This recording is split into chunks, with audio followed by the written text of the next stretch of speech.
Good morning, y'all. It's your girl Ruth. Want to finish up? Let's talk about sex. And this part gonna be kind of hard, but I think it's necessary. Now, these are things that I'm definitely not an expert on. Period. Okay. Um, these are things that I found. The last one we was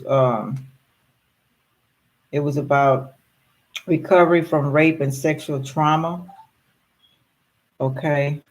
So this one is going to be about what is demisexual. Okay. And let's go ahead and get started. Okay. On a quest for healing, like I've been saying, and and this is my way of doing that. You know what I'm saying? Let me put it. Put my little message. Hey y'all. Uh, okay. Yeah. So yeah, let's get started. What is a demisexual? A person who is demisexual experiences sexual attraction only when they feel a true emotional bond with another person. For instance, they may not feel sexually attracted to a person they randomly see at a coffee shop, but if they were to start talking to that person and form an emotional connection, they might then become sexually attracted over time. As is the case with any type of sexuality, there is much room for nuisance here. For that reason, any definition of demisexuality isn't absolutely concrete. It's up to an individual to truly define what their own sexuality looks like and how it presents itself. So, yeah, don't let nobody pressure you and how you're supposed to feel about sex. That's so important. The earliest instances of the terms demisexuals dates back to 2006, according to the dictionary, when it was coined in the Asexual Visibility and Educational Network forums.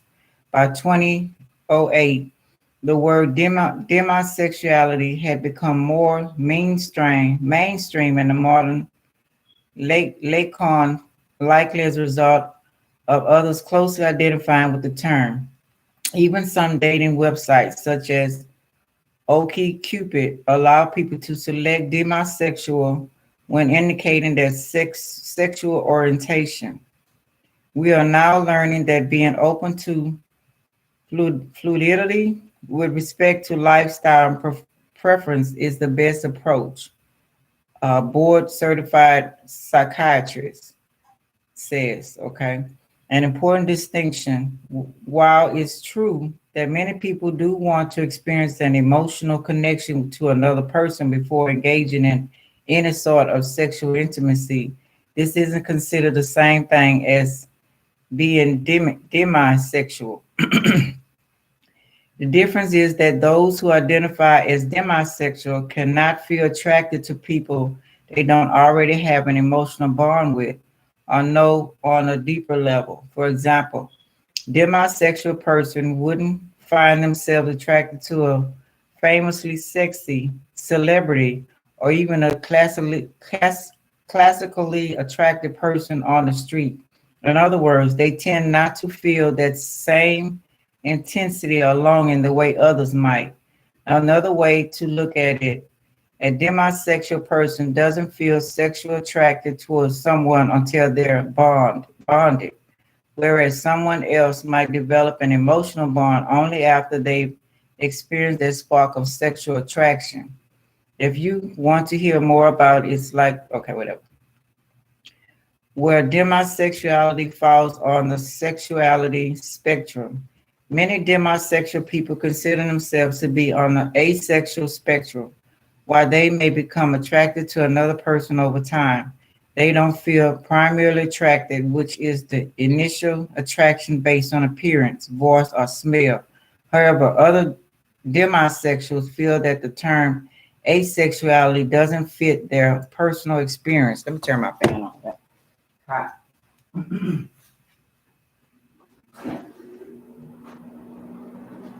And let me give me some more coffee. I'll be right back.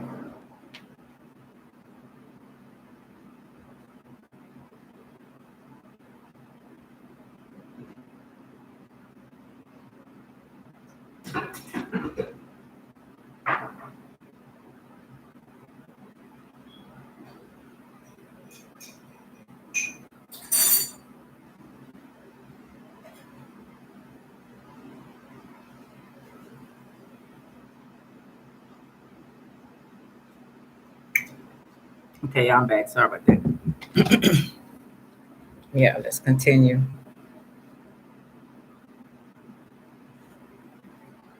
Where I stop at? Okay. Demisexuality describes the circumstance in which a person experiences attraction. Who the person is attracted to can vary. Demisexuals may consider themselves heterosexual, bisexual, gay, lesbian, queer, polyamorous, or pansexual. Regarding gender, a demisexual person might identify as male, female, agender, or otherwise binary. With something as complex and multi-layered as human sexuality, it makes sense that one word doesn't capture someone's full experience as a sexual being. True. Again, the primary difference that sets the demisexuals apart from others is that they almost always, if not always, find themselves sexually attracted to a person only once they bonded with them on a more intimate, emotional, or spiritual level. It's also worth pointing out that a person might consider themselves demisexual at one point in their lives and feel differently at another point. People are ever evolving and fluid. If that seems confusing, it might be because human sexuality is not easily labeled, defined, and put into a neat category. With something as complex and multi-layered as human sexuality, it makes sense that one word doesn't capture someone's full experience as a sexual being. The difference between semi-sexual and sapiosexual. The terms semi-sexual and sapiosexual are sometimes conflated, though somewhat similar. They are actually two very different terms. With a demisexual is someone who feels sexual attraction to someone only they've emotionally bonded. A sapiosexual person finds themselves especially attracted to someone they view as intelligent. Of course, intelligence is a characteristic that you can assume about a person without knowing them at all, or knowing them only minimally. For example, a sapiosexual person can feel captivated by someone based on finding out they are a Rhodes scholar or a nuclear physicist, whatever you say that word. This won't be in line with a demisexual who requires more emotional depth. So, why are the terms often merged? Intelligence is a quality that can be known from a distance by that person's accomplishments, but intelligence is also potentially an enduring and alluring quality that can form the basis of warmth and bonding. So being a sapiosexual or demisexual are not the same, but not entirely separate. How to know if you're semi-sexual? Call it what you will. One night stands, casual sex, sex buddy relationship, or simply the concept of eventually forging an emotional bond with someone through the act of sexual intimacy. It is not usually to have sexual relations with someone before you know them well. This current day approach to sex is so standard that it creates the need to define behavior that differs from that with a term like demisexual. If you only draw to someone after you get to know their personality, their life story, and trust that person, you might be a demisexual. Someone can be closeted demisexually as well. By this, I mean they desperately want to fit in with the modern dating climate and be that person that can just be in the moment go on the floor and push themselves with and to have sex with someone they don't know very well. To be clear, it's a consensual sex act, but not in keeping with the person's deeper feelings about relationship. How to be supported of demisexuals in your life. Maybe a friend casually mentioned that they identify as a demisexual, or perhaps someone came to you in confidence to share their intimate detail about themselves. It could also be possible that someone you romantically interested in has told you that they're demisexual. Whatever the case, it's important to be sensitive, accepting, and patient. It's understandable if you're not demisexual but are dating someone who is. To feel hurt or slighted when sex is currently off the table, patience is vital to the intimate success of your relationship, and it's important to have a clear conversation about what your needs are and determine if the relationship is one you want to pursue. Ultimately, in your current climate, where casual sex or sex by the third date feels relatively normal, it can be easy to say something like loosen up or just get on with it or be spontaneous. To someone who seems to be waiting a long time before this isn't ideal. Most open-minded people would be appalled at the idea of pressuring a homosexual person to behave according to a heterosexual norms. We would never tell our bisexual friend to pick a side. However, we might judge someone as uptight when they express a desire to refrain from being sexual unless they are in a situation that includes warmth, support, and a deep friendship. Everyone should be free to have their boundaries respected and decide what they are looking for and have their behavior align with that. A word from a very well. Sexual identity has been and continues to be an ever evolving area. This is clear when you consider the term demisexuality, which only entered the English language in 2006, but has quickly become a widely used term. If you are demisexual, you might feel like an odd person out in the world, but you're certainly not alone. Remember to be true to yourself. So one wants to be trapped in a box, including demisexuals. An expansion of our vocabulary around sex and gender is reflective of that. We are slowly but surely coming away from the rigid binary terminology that plagued our discussion of human sexuality and for too many years. Yeah, that needs to get out. Okay, finish with that one. Let's see.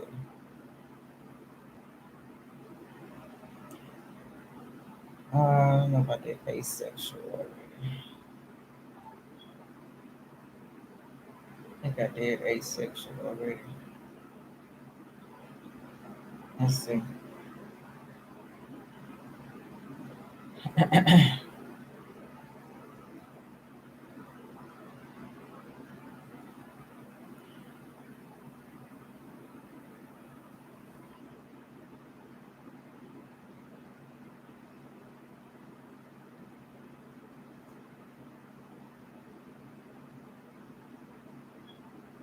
I'm trying to read over. I think I did asexual.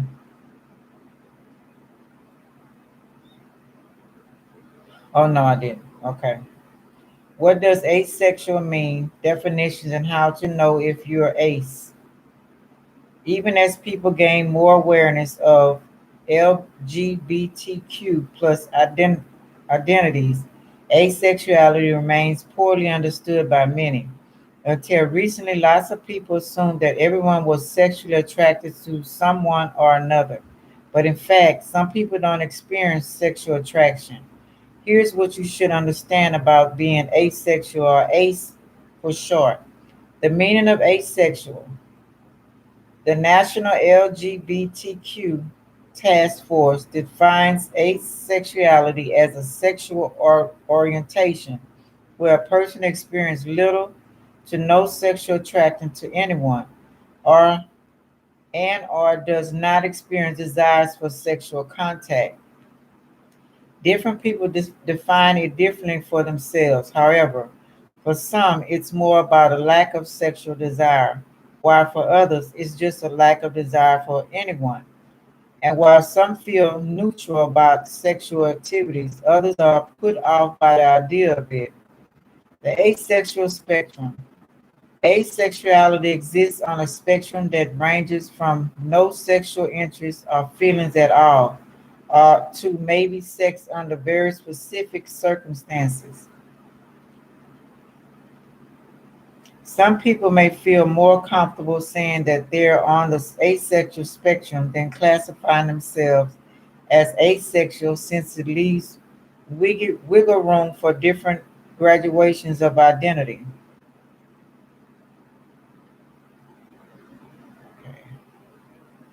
An person, aromatic person is someone who isn't interested in romantic relationships, though they may still be interested in sexual relationships. They might be put off by the idea of romantic partnerships or just experience little or no desire or interest. A pan-romantic person, on the flip side, is open to romantic relationships with any gender, though they may or may not experience sexual attraction. So someone could be panromantic asexual, for example, or aromatic asexual, or somewhere in between. Demisexual, we just talked about that, still experience sexual attraction, but in a way that centers emotions rather than lust. Explains sex and relationship therapists. Often, demisexual people don't feel sexually attracted to someone until they get to know them. Gray sexual, some people use the term gray sexual to refer to being somewhere in between asexual and sexual. If you're a gray sexual, you sometimes feel sexually attraction, but not always. Can asexual people fall in love? One popular misconception is that asexual people can't fall in love, but they absolutely can. Sex does not equal love, says LGBTQ expert and dual licensed social worker. Someone who doesn't tend to fall in love would more likely designate themselves as aromatic. Some asexual people get into romantic relationships, and some have sexual relations with their partner. Can you become asexual? Just like it's not really clear what makes someone heterosexual, we don't know what makes someone asexual.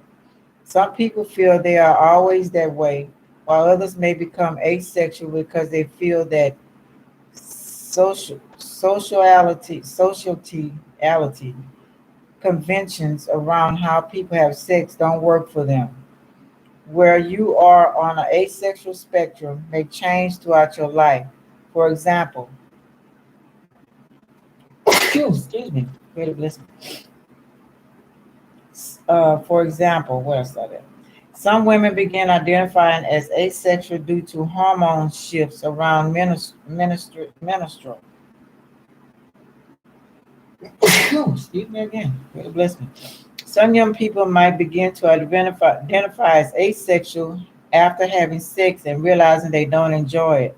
But very often, if someone comes out as asexual, it basically acknowledges that they have felt all along.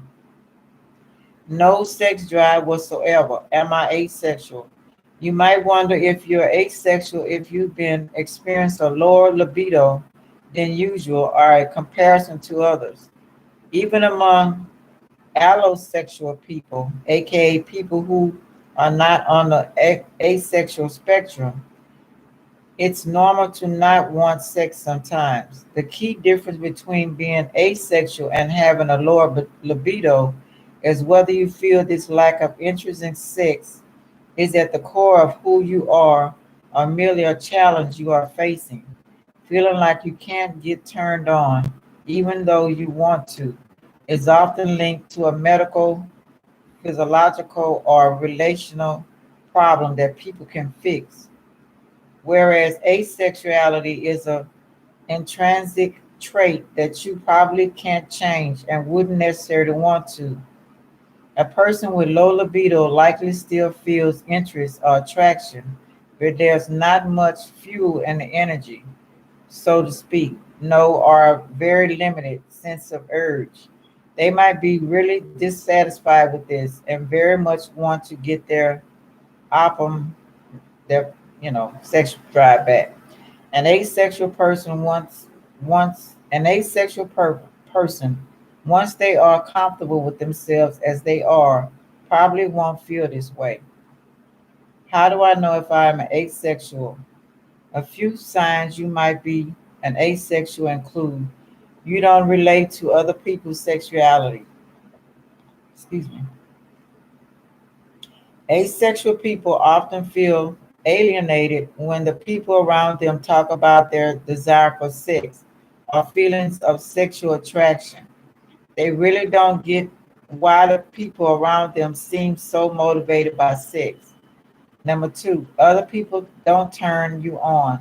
Some asexual people actually do experience sexual desires and even masturbate, but most asexual people won't get turned on in response to other people. You may feel that someone is attracted but not be attracted to them. Attractive. Shan explains, you may not have ever had much interest in engaging in sexual activity, or you may have tried to be intimate with someone but not gotten aroused. The label resonates with you. Ultimately, number three, there's no test that will tell you if you are asexual. It all comes down to how you feel. People who are not asexual might still not always enjoy sex or not be super motivated to have it because there is variation within sexuality. But when someone discovers asexuality as a potential self identity and really feels like that's it, that explains it. You're probably ace.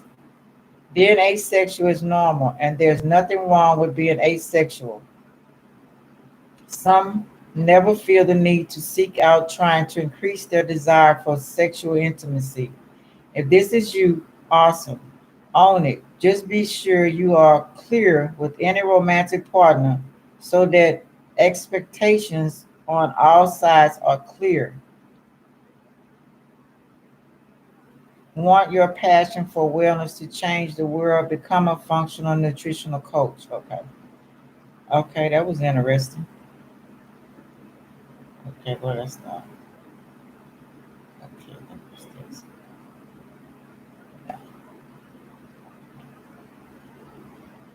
okay. The next one is, oh, shoot. We'll take it off. It's supposed to be an harmony sexual. We'll come back to it, but they took it. You click on something. Low sex drive in women. Overview. Women's sexual desires naturally fluctuate over the years. Highs and lows commonly cons- coincide with the beginning or ending of a relationship or with major life changes, such as pregnancy, menopause, or illness. Some medications used for mood disorders also can cause low sex drive in women. If your lack of interest in sex continues or returns and causes personal distress, you may have a condition called sexual interest arousal disorder. Hold on, y'all, I'm gonna drink some coffee.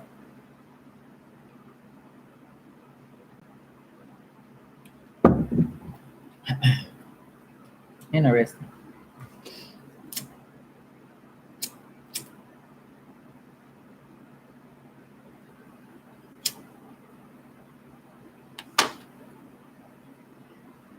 But you don't have to meet this medical definition to seek help. If you're bothered by a low sex drive or this decreased sex drive, there are lifestyle changes and sexual techniques that may put you in the mood more often. Some medications may offer promise as well. Symptoms. If you want to have sex less often than your partner does, neither one of you is necessarily outside the norm of people at your stage in life, although your differences may cause distress. Similarly, even if your sex drive is weaker than it was, your relationship may be stronger than ever. Bottom line, there is no magic number to define low sex drive. It varies among women.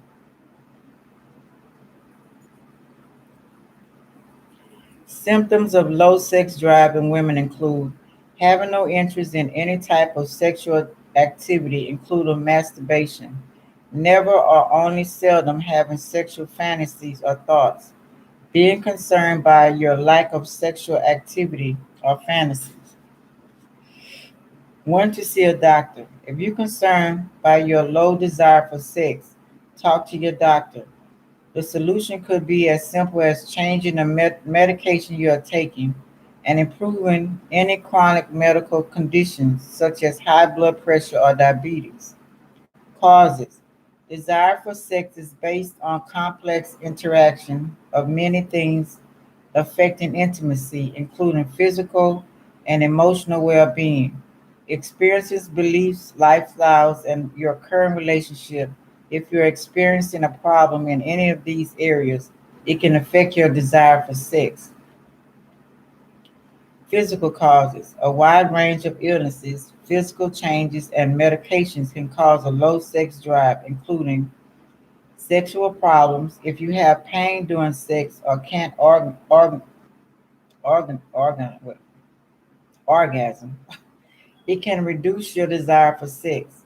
Medical disease. Many non sexual diseases can affect sex drive, including arthritis, cancer, diabetes, high blood pressure, or coronary artery disease, and neurological diseases. Medications. Certain prescription drugs, especially antidepressants called selective serotonin reuptake inhibitors, are known to lower the sex drive. Lifestyle habits. A glass of wine may put you in the mood, but too much alcohol can affect your sex drive. The same is true of street drugs.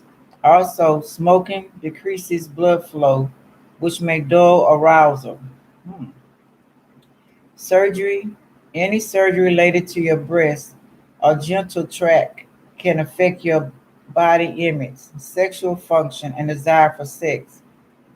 Fatigue. Exhaustion from caring for young children or aging parents can contribute to low sex drive.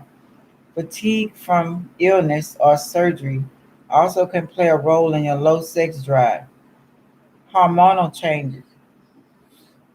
Changes in your hormone levels may alter your desire for sex. This can occur during menstrual menstrual. Estrogen levels drop during the transition to menstrual. This can make you less interested in sex and cause dry vagina tissues, resulting in pain or uncomfortable sex. Although many women still have satisfying sex during menstrual and beyond, some experience a lagging libido during this hormone change. Pregnancy and breastfeeding. Hormone changes during pregnancy, just after having a baby, and during breastfeeding can put a damper on sex drive. Fatigue, changes in body image, and the pressures of pregnancy or caring for a new baby also can contribute to changes in your sexual drive. Physiological causes. Your state of mind can affect your sexual desire. There are many that word causes of low sex drive, including mental health problems such as anxiety or depression, stress such as financial stress or work stress, poor body image, low self esteem, history of physical or sexual abuse, previous negative sexual experiences, relationship issues. For many women, emotional closeness is an essential prelude to sexual intimacy. So, problems in your relationship can be a major factor in low sex drive. Decreased interest in sex is often a result of ongoing issues such as lack of connection with your partner, unresolved conflicts of fights, poor communication of sexual needs and preferences, trust issues. Okay, that was interesting. Okay, the next one is why do I feel shy sexually with my husband, and how to overcome this?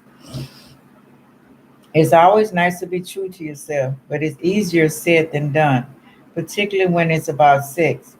When it comes to sex, not all women can voice out what they want.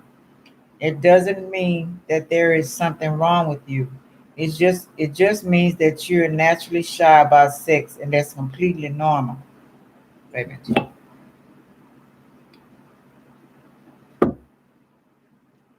You may have asked yourself many times, why do I feel shy sexually with my husband?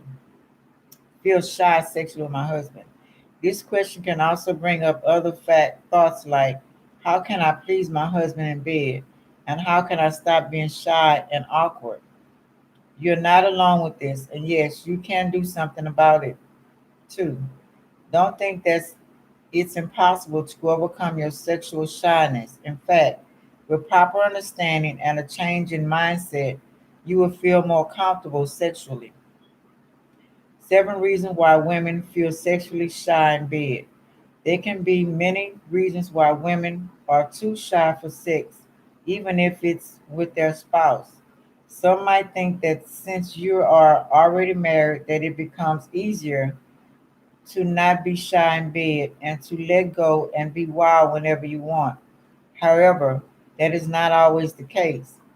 Most of the time, shy wives will still find it hard to be more open, even with their husbands. There can be many reasons why a woman may feel shy in bed, such as number one, you are naturally shy. Why do I feel shy sexually with my husband? Is a question that you may have been thinking about for quite some time now. Deep inside, you know you also have sexual needs and wants, but what's stopping you? Some women are just naturally shy. For them, it's a challenge to be vocal about what they like and what they want. Number two, you grew up in a conservative family. That's not how a woman should behave. Some women grew up in a society where ladies are expected to be reserved and shy. In fact, being too open about your sexuality or feeling sexually confident is perceived as being too vulgar and inappropriate in some communities or families. That's why even when married, some women become sexually awkward. Number three, the media interprets sexual confident women differently. What's your first thought when you visualize yourself being wild in bed? Sex makes me uncomfortable. May be one of the thoughts that will come to mind because when it comes to women taking control of sex, you may visualize porn videos. You may even feel that it's not who you are or you're not being yourself if you are tuned with your sexual desires. You have insecurities. Why do I feel shy sexually with my husband? Is it because of my physical appearance? This is another common reason why some women can't be confident in bed. We all have insecurities, especially when we see adult movies and see how visually appealing the actors are. The movie industry and even social media have given a false representation of what a sexual woman must look like. That is why some women have self doubts about their sexual confidence. Number five, you're anxious about what your partner would think. All I want is to keep my husband happy in bed, but I'm afraid of what he might think. You want to get out of your shell and you want to be more assertive in bed and do what you want to do, but you're afraid. You are afraid of what your husband might think. You think that if something goes wrong, your husband and wife relationship in bed might be compromised. You might also think that your husband may find your newly found confidence to be weird or funny, so you stay hidden inside your shell. You're too shy to let your husband know what you want in bed. How do I tell my spouse what I want? Again, you are not alone with this thought. It's a challenge to be able to express what you want in bed. You may also find it awkward to start a conversation about it. You don't have a clue where to start. I've decided to be more confident in bed, but where do I start? How do you start being awesome in bed? We all know that there is no school or course for that. So where do you start? How do you know if you're doing it correctly? Some women are too shy to ask around and even do research about overcoming their sexual shyness in bed. They're also uncomfortable about learning how to pleasure their partner and how to enjoy sex. It will surely be awkward to ask your friends, right? 10. Tips on how to overcome your sexual shyness. Now that you have addressed the reason why you are sexually shy with your husband, it's time to feel sexually confident. With these 10 simple tips, you will be able to level up your husband and your wife relationship in the bedroom. You might even be surprised at how easy some of these tips are. Number one, self acceptance is vital. It's time to let go of all your inhibitions. It's time to see yourself as the beautiful and sexual woman or man that you are. Believe us when we say that when you are confident about yourself, everything else will flow. So practice self acceptance first and stop being shy and awkward with your husband. Let go and stop thinking of things that don't really matter. You are with your husband. He wants you, and this is your moment together. Remember, confidence is sexy. Do it for yourself. The decision to be sexually confident should come from you. It's not because you're afraid your husband might cheat or you're pressured because your husband asked you to be better in bed. Do it for yourself. Do it because you want it and because it will make you happy. Know that this is clear. The next step is to be dedicated. It won't be easy to just let go and be wild. You might shock your spouse if you instantly change. Along with any type of change, being sexually confident also takes time and dedication.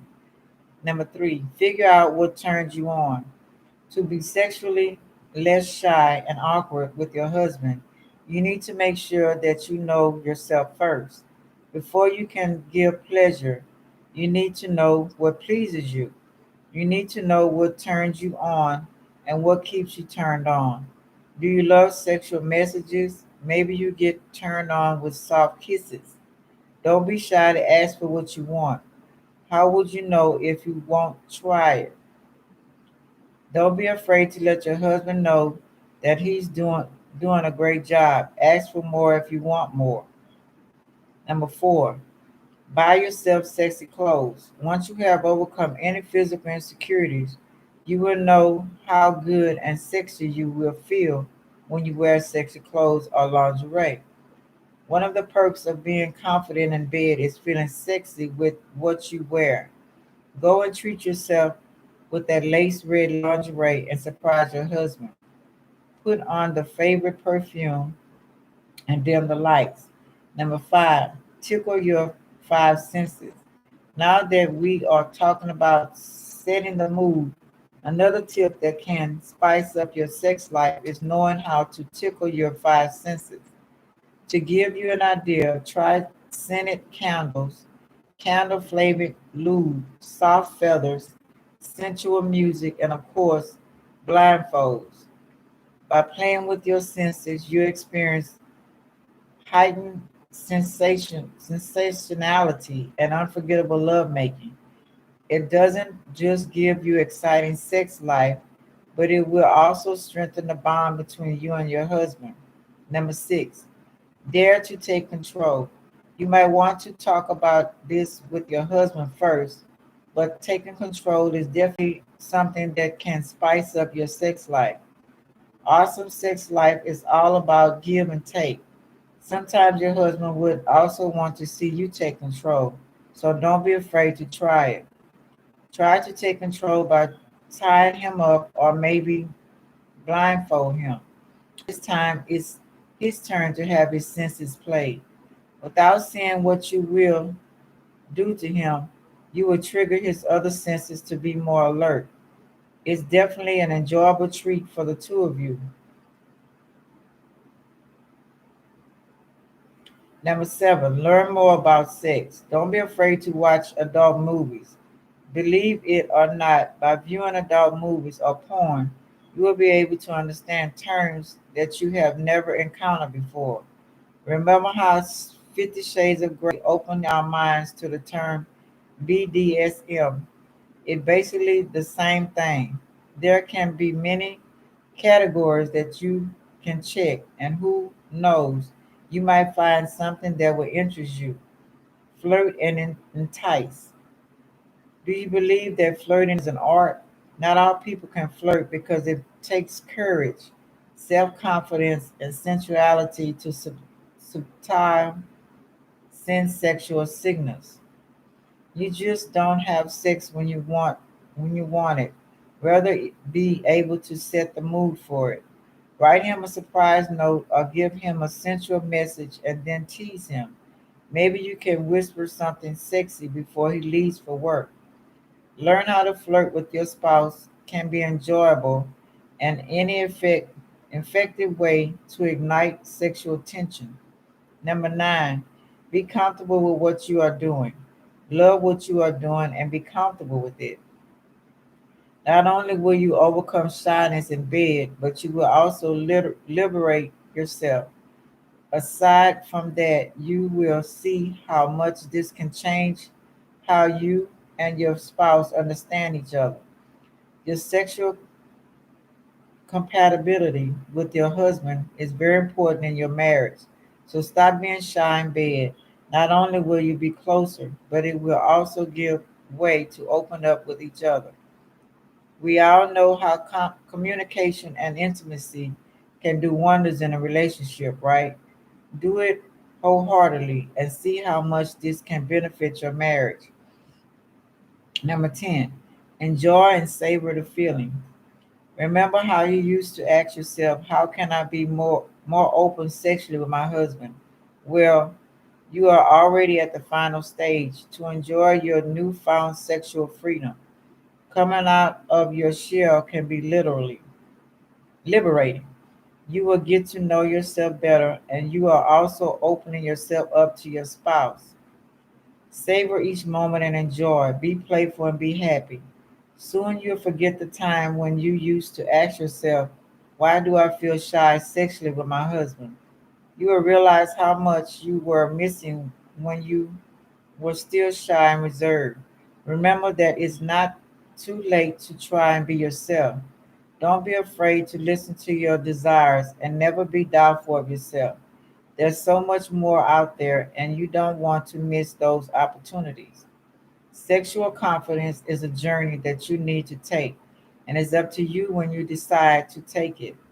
Takeaway: feeling shy sexually with your husband is not something you should be ashamed of. Instead, you can use that as your strength and make fleeting remarks, eye contact, and touch to make sure your husband gets the message and at times takes the lead. And with the aforementioned tips, aforementioned tips, you are sure to gain confidence and surprise him from time to time. Want to have a happier, healthier marriage? If you feel disconnected or frustrated about the state of your marriage or want to avoid separation or divorce, the Marriage.com course meant for marriage couples is an excellent resource to help you Overcome the most challenging aspects of being married. Okay, so we through with that. So let's see.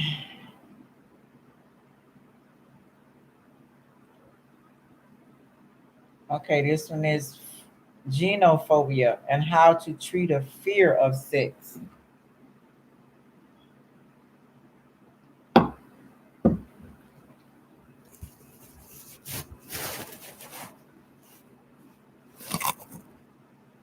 Okay, let's see.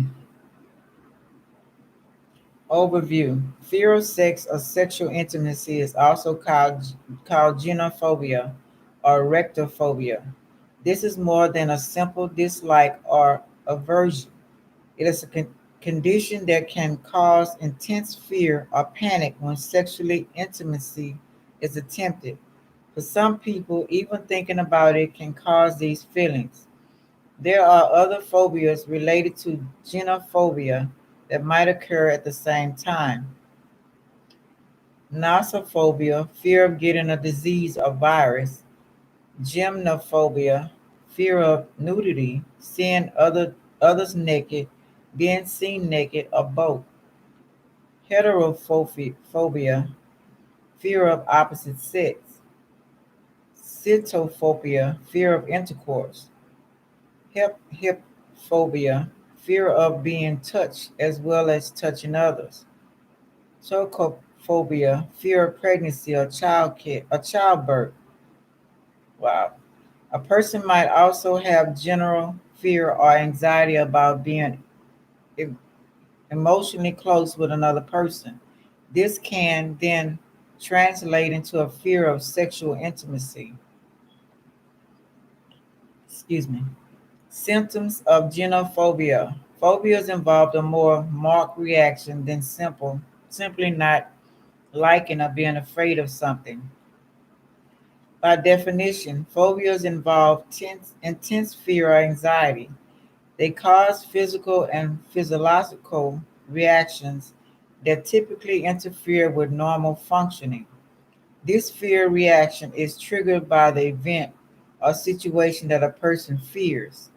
Typical phobia reactions include an innate feeling of fear, anxiety, and panic when exposed to the source of the phobia, or even thoughts of the source, in this case, a sexual encounter. An understanding that the fear is atypical, and extreme, but at the same time, an inability to maximize it. A worsening of symptoms if the trigger isn't removed, avoidance of the situation that causes the fear reaction, nausea, dizziness, trouble breathing, heart palpitations, or swelling when exposed to the trigger. Wow. Explode, explore new calming exercises with Calm. Manage your anxiety with the Wearing Winning Calm app. Try a guided meditation, a sleep story, or stretches designed by experts to help you focus and relax. Okay. Cause of genophobia. It isn't always clear what causes phobias, even specific phobias. If there's a specific cause, treating that cause first is important. Various causes of genophobia might include physical or emotional causes. Vaginal Vaginomas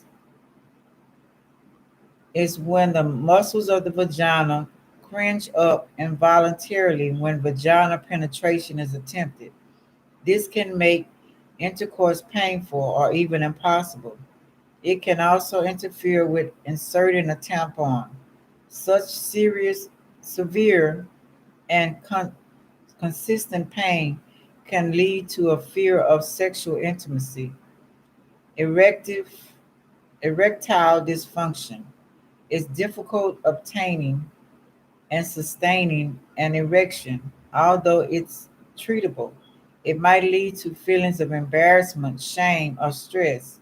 Someone with ED might not want to share this with another person, depending on how intense the feelings are. This might cause a person to become fearful of sexual intimacy.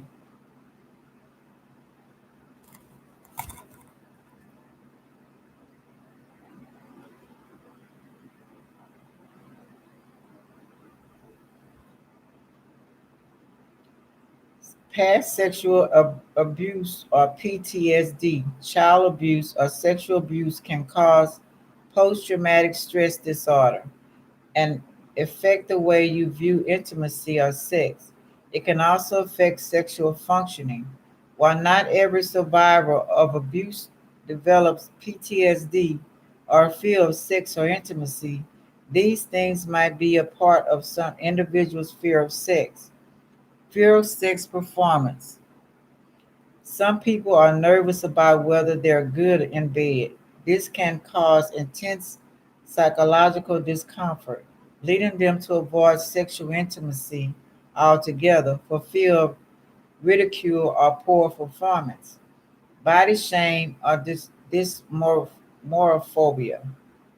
Shame of one's body, as well as being overly self conscious about the body, can negatively impact sexual satisfaction and cause anxiety.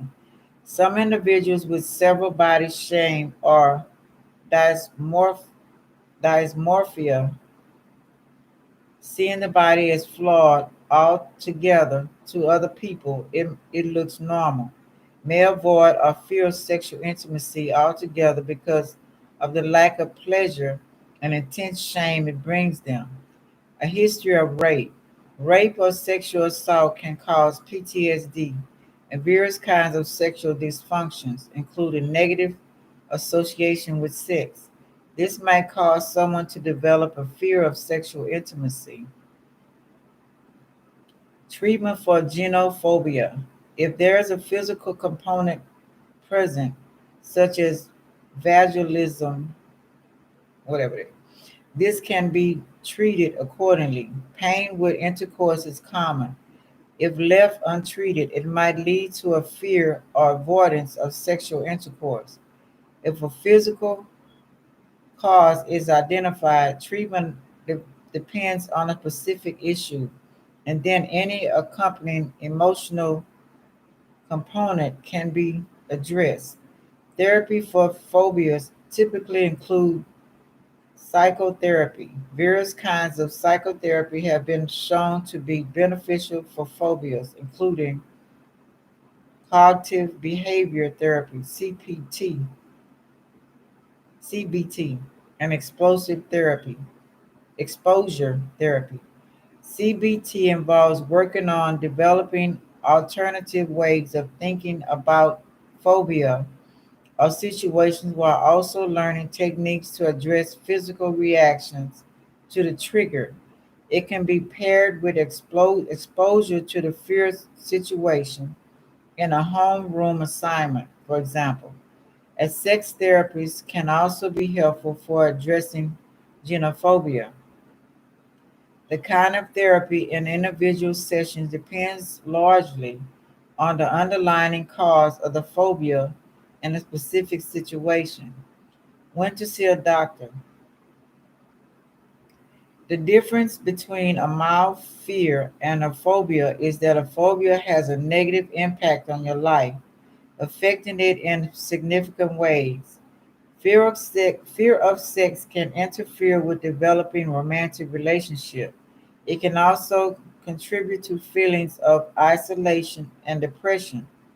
Phobias are treatable with therapy and are medications, depending on the situation.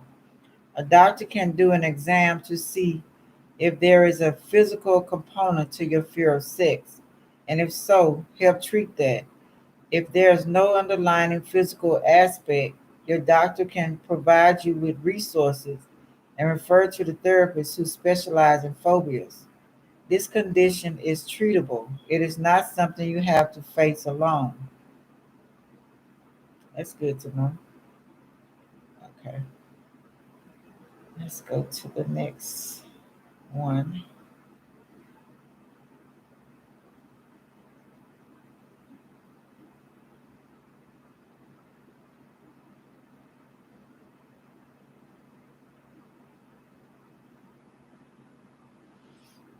This sounds like the same thing. Let's see. Defining and overcoming the fear of intimacy. Let's read a little bit and see. Overview. To be intimate with someone is to share close emotional and physical ties. If you fear intimacy, you fear becoming too close to others. Intimate relationships can be divided into four types. Experimental, you share common activities, interests, or experiences that bring you together. Intellectual, you bond through an exchange of ideas or deep, meaningful discussions. Emotional, you share innermost feelings or form a spiritual connection. Sexual, you have a close sensual relationship. If you have a fear of intimacy, you may be deliberately avoiding intimacy, or you may not realize you're doing it.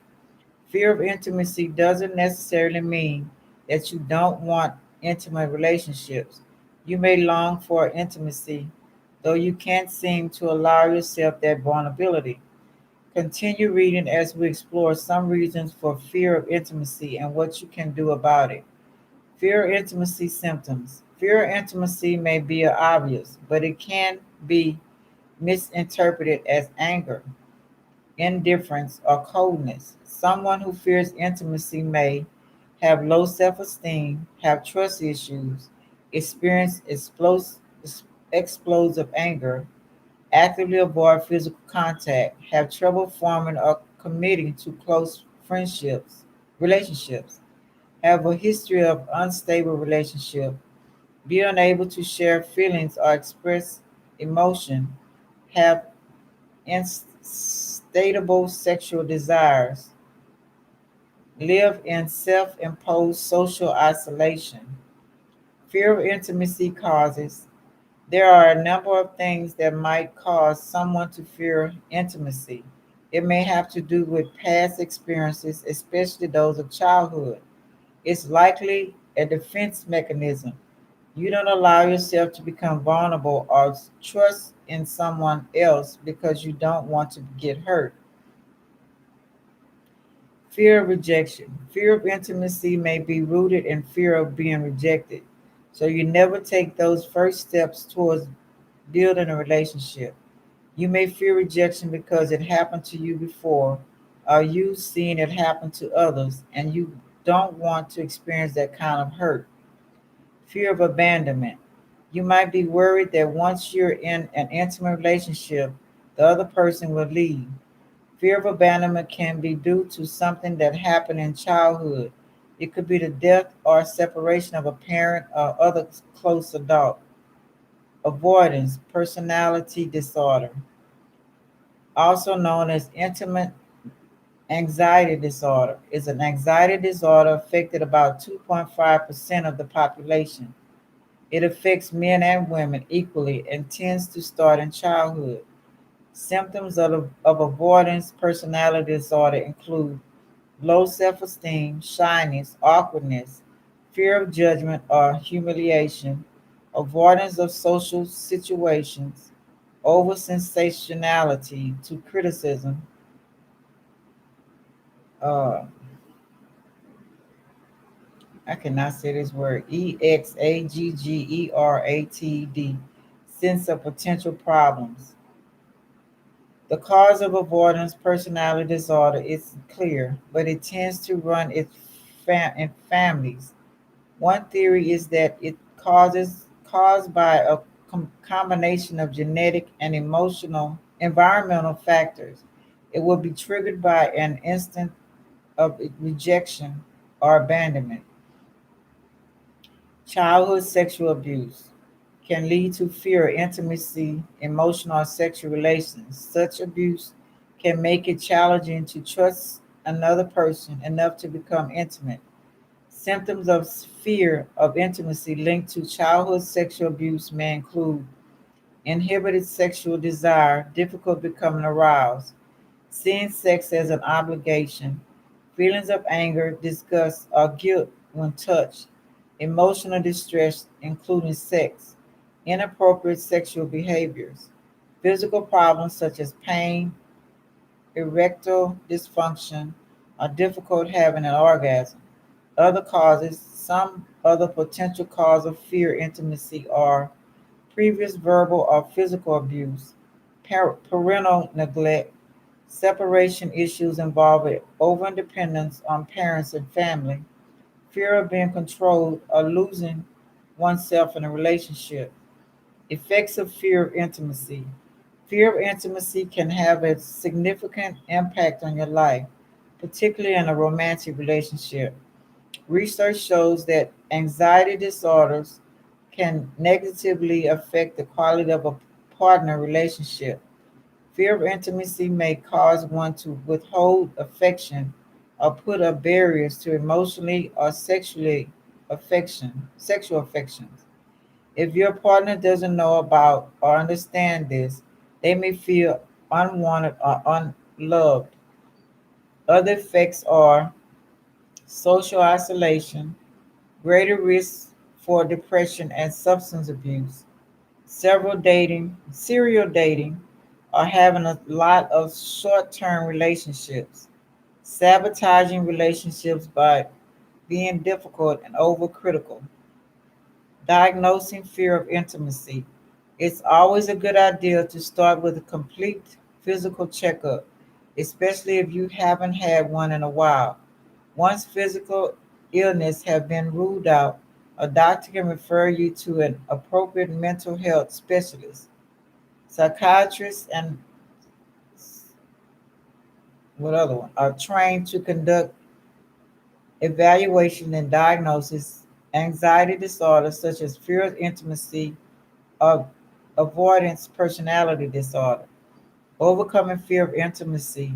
Your approach to overcoming these fears depends on why you have them in the first place, as well as how severe the fear is.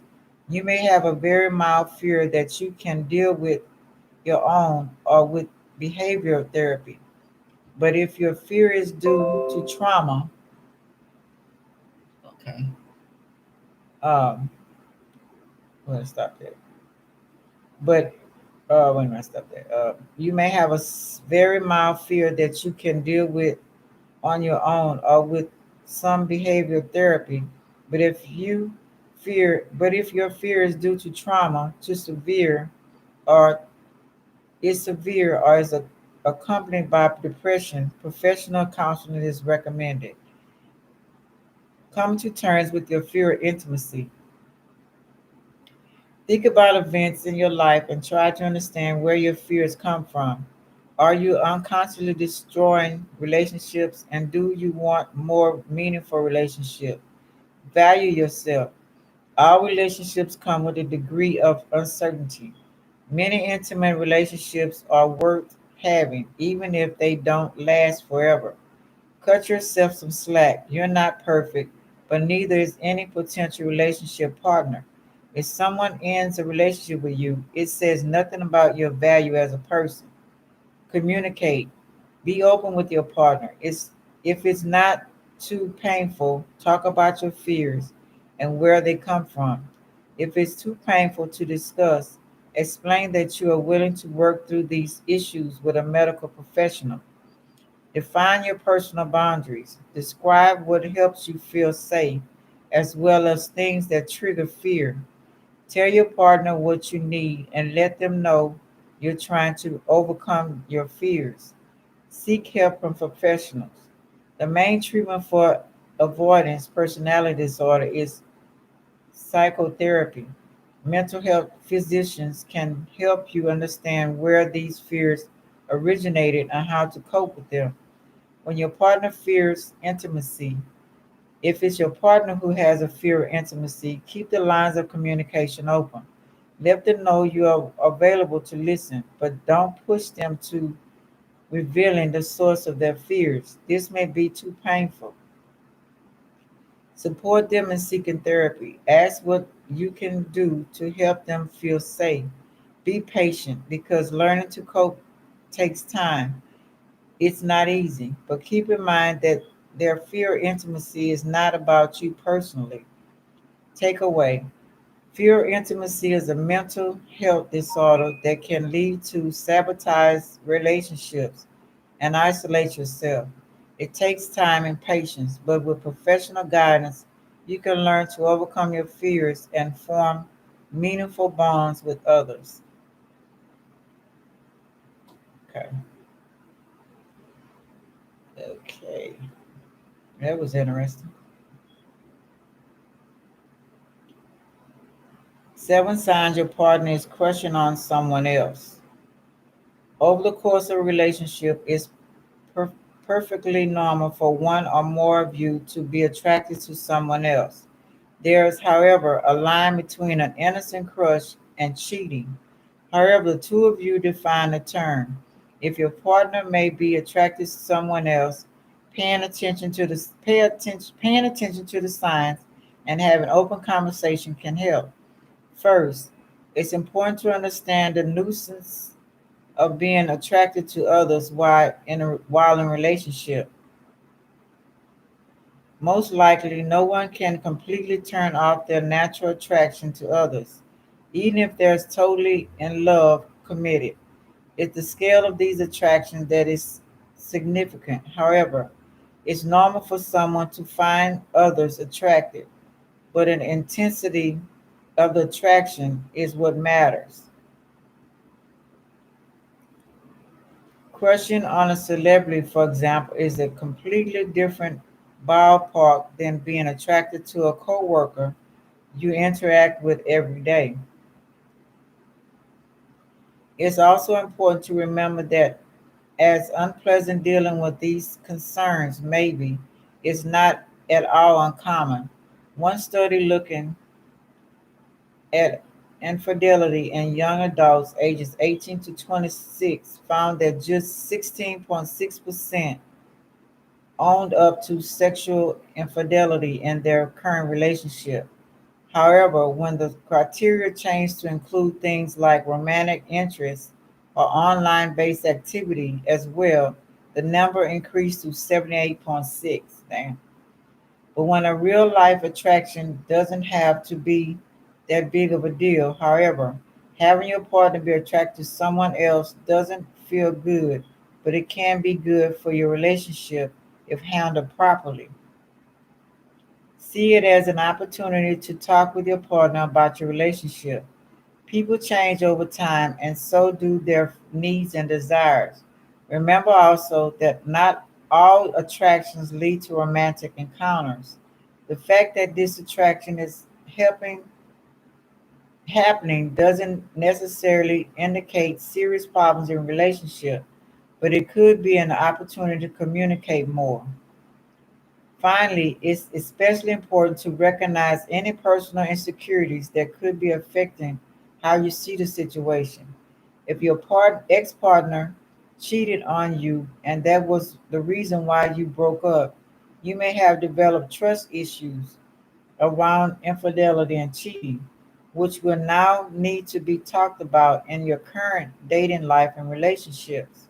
Licensed marriage and family therapists could help. Here are several signs your partner may be attracted to someone else, but hasn't acted on it according to experts. Number one, they started talking about someone else a lot.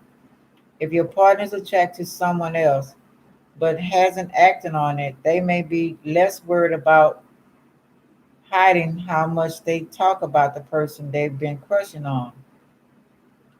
They may be thinking of this other person so much that they cannot help talking about them in front of you. Relationship therapist, dating coach says, hearing them talk grow, growingly about this person may be frustrating, but it could be good indicator that they have less to hide.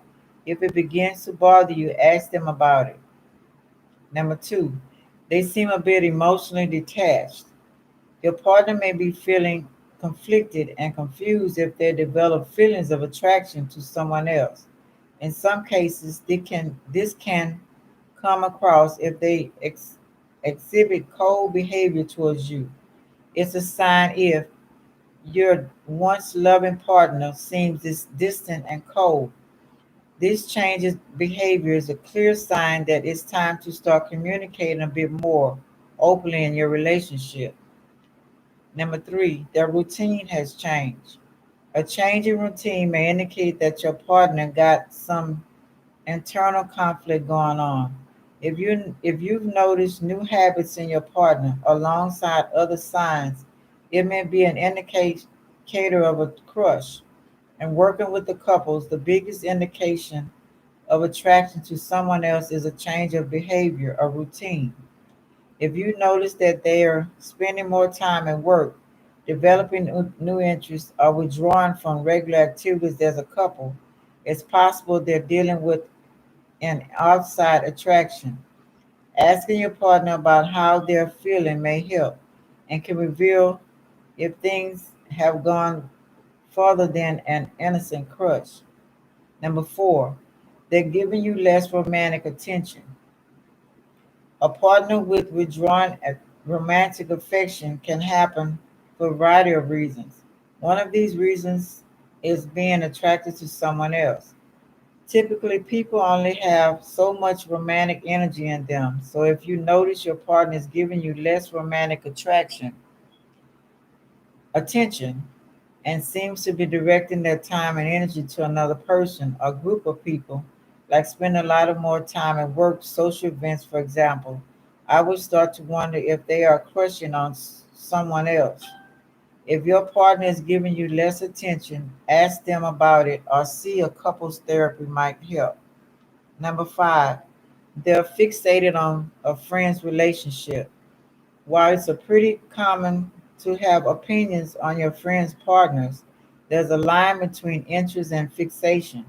If your partner is paying particular attention to a friend's relationship, that may be a sign. If your partner seems very jealous and bothered by the romantic relationships a friend or acquaintance is in, they may be attracted to that person. Usually it will take the form of comments about how that person can do so much better, and intensity of the jealousy will go beyond simple concern for that person's well being. If you've noticed your partner doing this, it may be worth it to ask them a bit more about why they're feeling this way. Number six, they're paying a lot of attention to someone's social media. While it's important to have a social media boundaries in your relationships, it's not always very hard to notice when your partner's online habits have changed. If they have begun paying lots of attention to a particular person's page, that might be a sign there is someone else they're into. People tend to strongly pay attention to someone they're attracted to. If your partner seems to always stalk a particular person on social media, including liking a lot of their stuff, I would assume some level of attraction, especially if that other person is attractive or your person's usual type. People use social media to cheat when they are unhappy with their lives or their relationship. Couples therapy would help. It usually starts when a person is given them the validation that they've been seeking. They rediscover a lost part of themselves, feel like someone appreciates them for who they are, and it's off to the races. Bringing this issue up may be difficult, but it is bothering you. It's worth getting off your chest. Number seven, they're sharing with you less. If your partner has stopped sharing their everyday thoughts and feelings with you, that's likely a sign that something in the relationship needs to be addressed.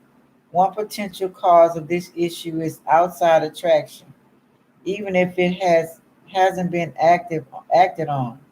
It's a sign if your partner has stopped talking to you about both trivial and important things. Maybe they are sharing the details of their day or their life with someone else. Asking them more about their life or expressing how the lack of conversation makes you feel may help close some of the distance between the two of you. Having a partner that attracted to someone else, even if they don't act on it, can be quite difficult. Paying attention to the sign of attraction is very important, but so is being able to express your feelings about the situation. It's quite possible that some open communication, the problems between the two of you can be remedied before they become too serious. Okay. And we got, why don't I want to have sex anymore? Life happens, which means dry spells happen. Am I right? No biggie. Unless that dry spell morphs into more of a, well, severe drought. Wondering why I don't want to have sex anymore. Well, it's normal for there to be an ebb or flow in sexual desires in a marriage. Okay. Factors less stress, time, and kids can seriously zap your sex drive. That said, shouldn't just give up on your sex life forever. Getting ahead of it is important. Here are some of the most common reasons why women lose their sex drives, plus what to do about it. Birth control. Because there are hormones in the birth control pill. The reaction can vary from woman to woman, depending on your body chemistry and the type of hormone mixture in the pill. This happened to Heather, 32, who suddenly stopped wanting to have sex with her BF. The thing is, everything was okay. I loved him fully and was super attracted to him.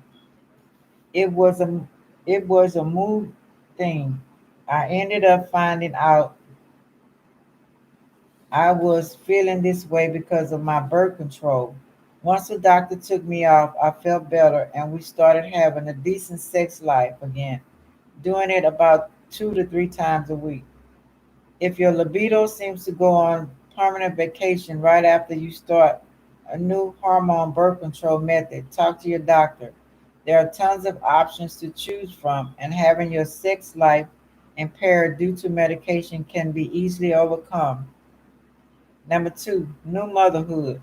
Motherhood can be rough on your sex life. You're tired, stressed out, and may not feel sexy anymore. Is that a formula? No, but for many women, it's real. Nobody tells you this when you're a teen or in your 20s, but sex is way different after you have kids. Mainly because I'm always tired and has last thing I want to do is to get naked, show my husband my post-pregnancy body and have sex.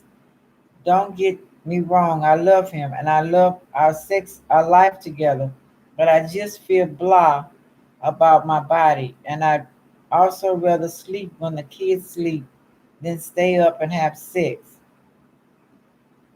Yeah, being a mom means constantly tending to the needs and demands of others, and at some point, sex can feel like another demand. Try talking to your partner about the pressures you're dealing with, and be open about how it's affecting your sex life.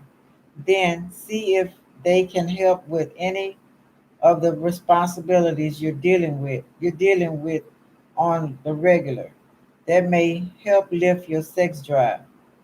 Image. That body image issue Juliet mentioned is real. If you feel good about yourself and appreciate your body, you're more likely to open to sexual activities. Number four, stress. Stress has become a new norm for people. Unfortunately, that can have a direct effect on your sex life. She recommends trying to carve out time in your busy schedule for sex and trying to set the mood, relax yourself beforehand. Maybe take a bubble bath surrounded by candles or slip into some silky lingerie. All of that can help. Sex is really an essential part of relationship. I've been married over 23 years. I've had all the sex I need to in my life. Number five, you're wearing too many hats. A subtitle of stress. Many women end up playing multiple roles and fulfilling multiple obligations, which can feel overwhelming. Think being a partner and a mother while balancing your career and personal life. It's easy for that last one, personal life, to take a back seat. Again, talk to your partner about how they can help out. Relationship boredom. Sex with the same person can start to feel formulate from repetitive after a while. I've been married for over 23 years. I've had all the sex I need in my life, and truly I'm just over it. Get join strong today and get eliminate access to that. Instead of looking at it as the same old, recommends that you're reminding yourself that this is something special that only you and your partner share. That and doing what you can to spice things up. Try taking a vacation together and having hotel sex or working in some new position. Anything that can make sex feel new to is great. If things still aren't working for you, it may be time to consider couples therapy. Number seven, relationship conflict. Some folks won't be interested in having sex after a fight, while others will use sex to repair the rupture. If you're in the former camp, your pros not to interest in having sex with a person you're feeling less than fond of makes sense. The truth is, whether or not conflict makes you want to get it on, you need to get to the root of your issue if you want the relationship to continue long term. Number seven, lack of time. You feel this stress beyond belief. You may also feel like you just don't have time. Totally fair. This is where schedule sex can really come into hand. And it's not as lame as it sounds. It's not spontaneous, but it's more likely to happen. Who knows? Schedule sex could be hotter than anything. Planning for intimacy can mean less distractions and more buildup. Pregnancy. Okay, we talked about that. A change in hormone levels and body changes that occur during the pregnancy may impact libido. Okay, we got crappy sleep. If you're tired, the last thing you likely want to do is have sex.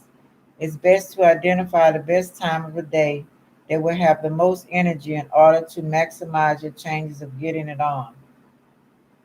Your sexual orientation has changed. When I lost interest in having sex with my boyfriend about 2 years into the relationship, I started investigating why and began to admit to myself that I think I'm just changing my sexual preference and I may have attraction to females. I've been with females before and I thought I was over it. I guess I'm not. I still love my boyfriend, but maybe more in a friend kind of way. I told my boyfriend the truth, and at first he was completely taken back and a little offended. We met each other in the middle, and now we have an open relationship, which I feel is modern and most people understand. While this can work for some couples, it's a rough thing to navigate. It requires a lot of communication, conversations, openness, and honesty. Normal human emotions like jealousy and safety all come into play here.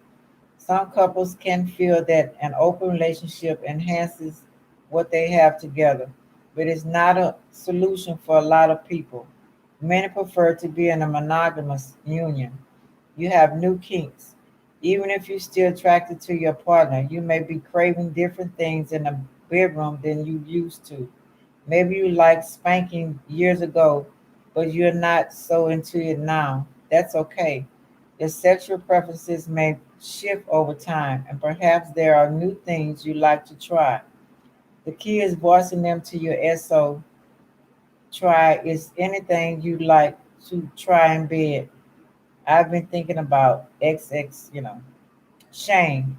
Lots of people are affected by restrictive views on sexuality, feelings of shame or guilt. Did you grow up believing sex was shameful? That would easily affect your views on sex into adulthood, and you can benefit from talking this out with a professional. Anxiety. Welcome to the modern life. Anxiety doesn't exactly feel sexy, so if you've been feeling anxious lately, it's totally normal for your sex life to be a bit.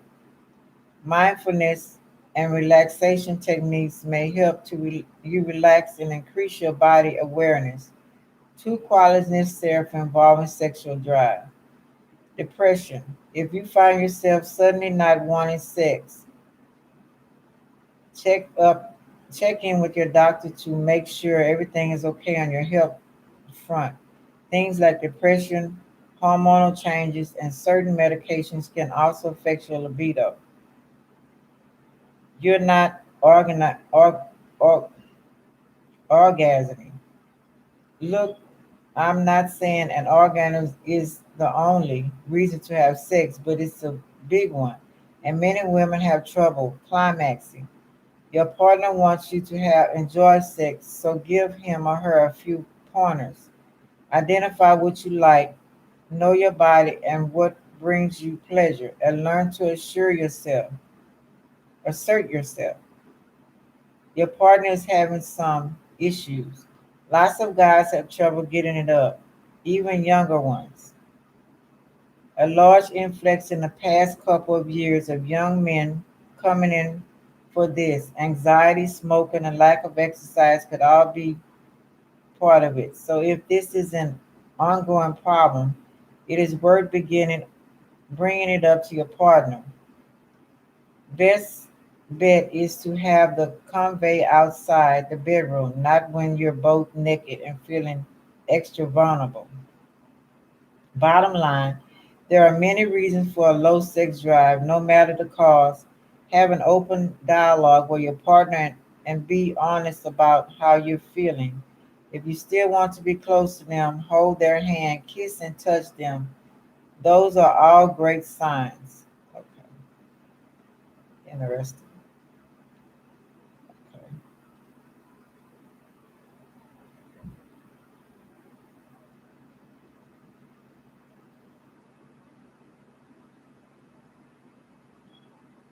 Okay, let's go to sex dolls. Okay.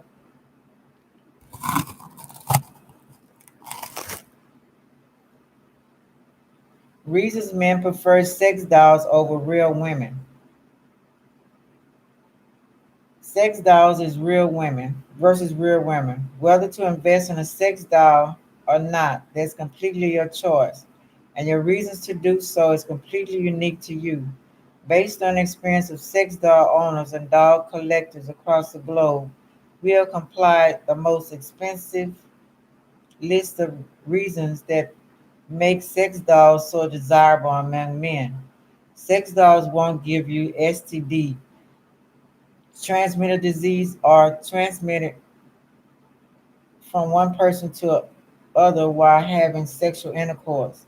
These STDs are serious diseases caused by viruses, bacterial parasites, etc. And the ones with viruses are even harder to control.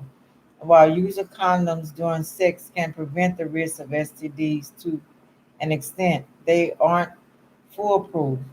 Since you are only one who has had sex with her, there is no risk of getting any diseases from your real doll.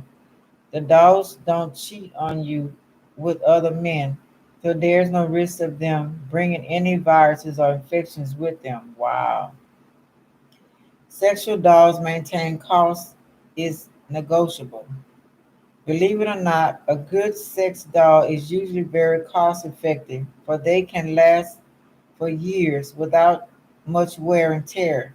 Some doll owners have also experimented with rough oral and anal sex with very less damage. In most cases, doll owners can fix the cuts on doll skin using simple over the counter solutions. Doll maintenance versus dating expenses.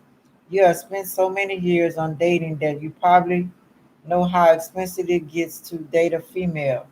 You got to go on dates with them, pay for fine dinners, take them out to movies, and buy gifts for them, flowers and whatnot.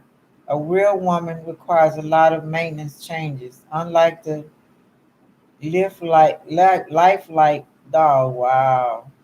Okay. They don't want your attention all the time. Well, women can stoop to any level to get your attention. From getting dressed up to overreacting to spreading drama in public places, anything. They need attention all the time, basically. And if you don't provide them with it, be ready to see them leave anytime. On the other hand, sex dolls never ever whine about not getting your attention.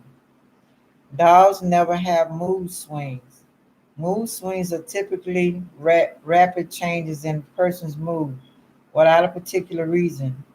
We are also aware of how fast a woman's mood swings, especially if it's her time of the month, and who has to handle all this craziness and drama. You, of course. Sex dolls never betray your trust and leave for another man. Things of lack of emotions and very limited needs. Once you bring your real doll home, it's yours to keep forever. Unlike real women, no white knight or men with money can lure her into deceiving you. With sex dolls, you don't have an exchange of infidelity. Your doll stays by your side in times of hardship and joy. Wow.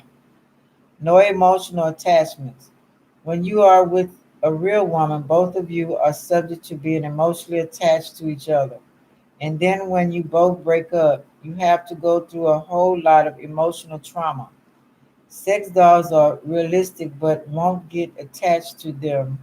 Some occasionally do, to such an extent that you will start to hate life. Okay. Extreme flexibility. Sex dolls are much more flexible than real women. This allows you to try different sex positions with them, literally perform sexual stunts without any worries. Modern sex robots and dolls come with flexible body joints for extra flexibility. The dolls with EVO skeletal and are even more flexible. When there are dolls with flex skeletons and loose joints, letting your doll perform a wide range of motions without much effect. Such love dolls are ideal for those who like rough sex and wish to take their doll experience to the next level. Dolls are better sexual partners than females. You don't have to give them all your attention, but they are always attentive to you and you have all their attention. Sex dolls are perfect partners in providing sexual aid whenever you want. You are their only partner, so all their attention comes to you. Okay. Ideal role play partner. Role plays could never get any better. Thanks to the understanding nature of realistic dog companions, you can now fulfill all your fantasies. You can choose to buy her the dress for the role play and make her anything you want. Avoid sperm theft scams. Yes, that's one bright reason why men love sex doll company over a real woman. Sperm stealing scams have only increased over time. Many women who feel financially insecure or wish to feed off your hard earned money turn to such a foul tactics. The stolen sperm is then focused with the woman's ovaries without your consent. This makes you liable to pay child care and support her for decades to come. It is sad, but many men have suffered this blow and continue to pay for it. A dog will never steal from your personal time. We all need our space and trying to enjoy the lives of our friends or being alone should completely be your choice. Dating a sexual lady does sound fancy, but it sure comes with cost. For more men, dating a woman usually results in an increased disconnect from their friends and family. A dog will never use phone or be distracted by social media notifications. No matter how addictive technology grows, your sex doll will never give in to the temptation of using a phone updating their selfies. A love doll is 100% focused on pleasuring you and letting you decide for her. Want her to be on social media? That's not a problem at all. In fact, many doll owners already have their doll's social accounts. A realistic sex doll will never doubt your intentions or loyalty. Being an understanding partner, your love doll will accept your physical and emotional needs.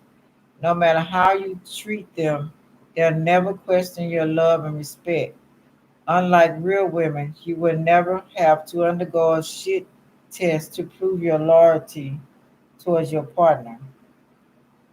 If you are to spend on a sex toy, why not spend on the best one? Yes, there's a very common reason why males choose to buy their first doll, particularly all full-size dolls or advanced version of mas- masturbation toys.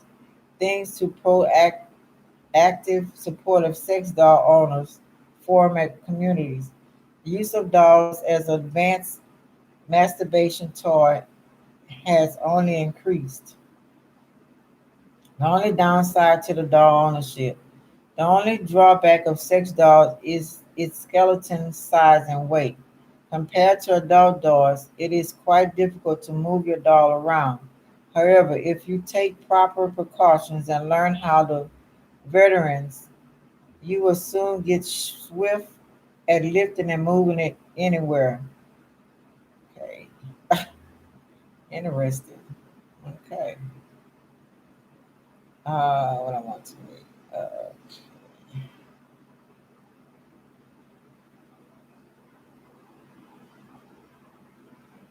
Okay, before we do this, let's do,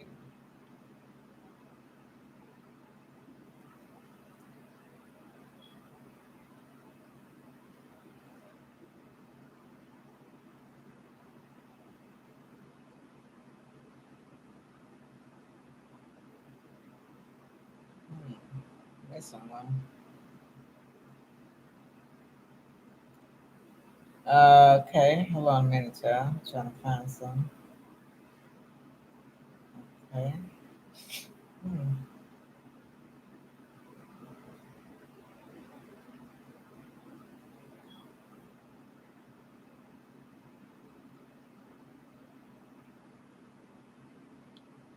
I'm missing one.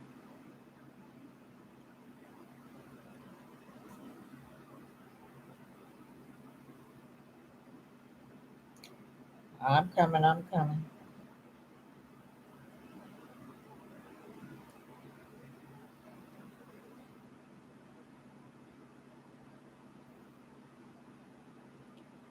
I'm surprised it's been taken off. Hmm.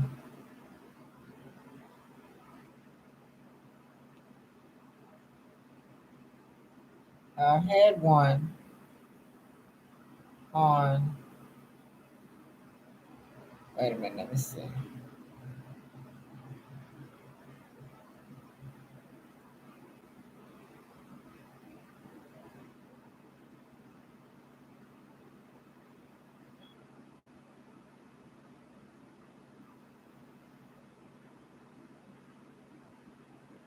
Why do men have sex with animals?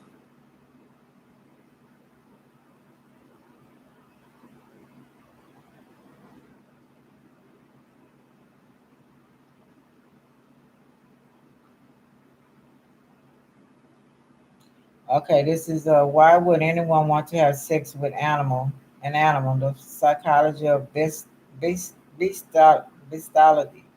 Bestiality. Early this year, Denmark passed a law making bestiality a criminal offense from July 1st in a move to tackle animal sex tourism. Torturism. Zoophobia is typically defined as relating to current recurring intense sexual fantasies, urges, and sexual activities with non-human animals.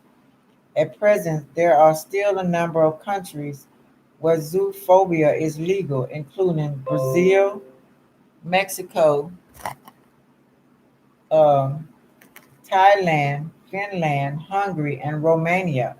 In the U.S., there is no federal law against zoophobia, folia, although most states class it as a felon or misdemeanor, although in some states it is typically legal. For example, wow, Texas, Connecticut, Nevada, New Jersey, New Hampshire, Wyoming, West Virginia, and New Mexico. Over the last few years, I have written articles on the philosophy, psychology of many different types of zoophilia, including those who have engaged in sexual activities with dogs, cats, horses, pigs, birds, dolphins, lizards, insects. What the fuck? Okay, whatever. I'm sorry. Claimed that 8% of males and 4% females had at least one sexual experience with an animal. Perhaps unsurprisingly, there was a much higher prevalence for zoophilic acts among people who worked on farms. For instance, 17% males had experienced an organ, organism episode including involving animals. According to Kinsley, the most frequent sexual acts that humans engage in with animals comprise calves, sheep, donkeys, large flow, ducks, geese, dogs, and cats. So what do y'all do with the babies? In the 1970s, world-renowned sexologists claimed that zoophilic behaviors were usually transported occurring when there is no other sexual outlet available. However, research carried out in the 2000s shows this not be the case. Up until the advent of the internet, almost every scientific or clinical study reported zoophilia were cases reported of individuals that had sought treatment of their unusual sexual preference. However, the internet brought many like-minded people together, and there is a dozen of websites such as Zoophobia's chat to each other online and share their videos, including a Beast forum and largest online zoophile community in the world, with tens of thousands of members. Wow. Almost all the recently published studies have collected their data online from non-clinical samples. All of these studies report that the overwhelming majority of self-identified male and female zoologists do not have sex with animals because there is no other sexual outlet, but do so because it is their sexual preference. The most common reason for engaging in animal sex relationships were attracted to animals out of either a desire for affection or a sexual attraction toward or a love for animals. For instance, survey 93 animal people who go to bed with them, 82 males and 11 females.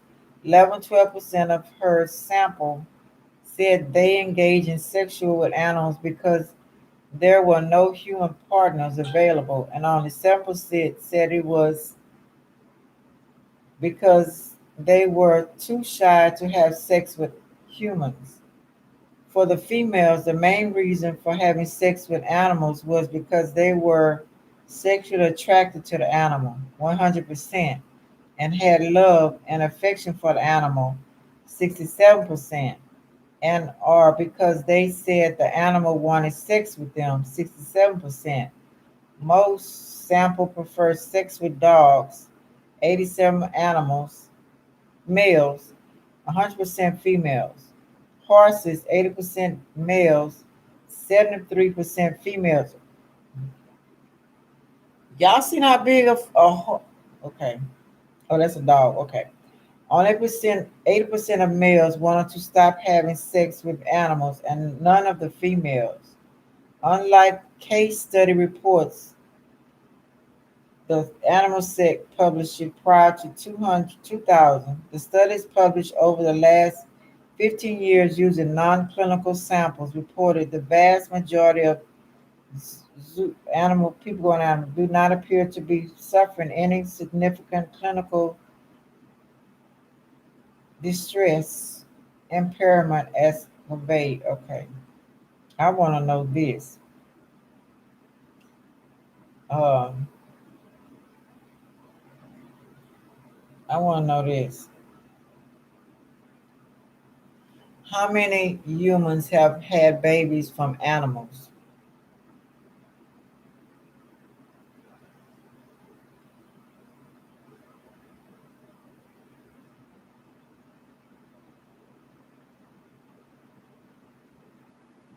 See, I figured they weren't gonna answer that.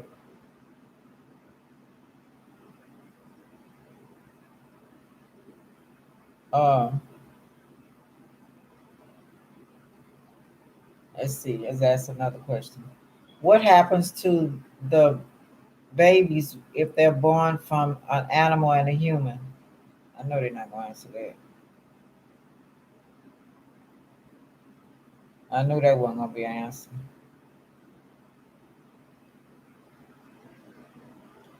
All right, y'all. That's what I have. Just a little something. I want to talk about the sexual stuff. I know it's kind of not, the norm or whatever. I read a lot, but a lot of things I feel need to be addressed. I still didn't talk about the rape part. I talked about it somewhat, but I'll do that on another date. Um, but yeah, those are some things that I found and some questions that need to be put on the table. I think before relationships get off into relationships, because the secrets, you know, and that's why a lot of people are coming up dead, or abused, or hurt because of the secrets. And that's my opinion on it. So finished it, y'all. Sorry, it's not what y'all expected, but this is the second one. I don't know when I'm gonna do the other ones because there's some more need to be addressed. That animal one kind of got me. But what happens when you get pregnant for the animal? What happens to the baby? Are they hidden somewhere? Do you kill them? You know, I don't know. All right, this my just my opinion. All right, love y'all. This is Girl Ruth signing off. Like, subscribe, share, and comment. I really appreciate it. And talk to y'all later. All right, bye.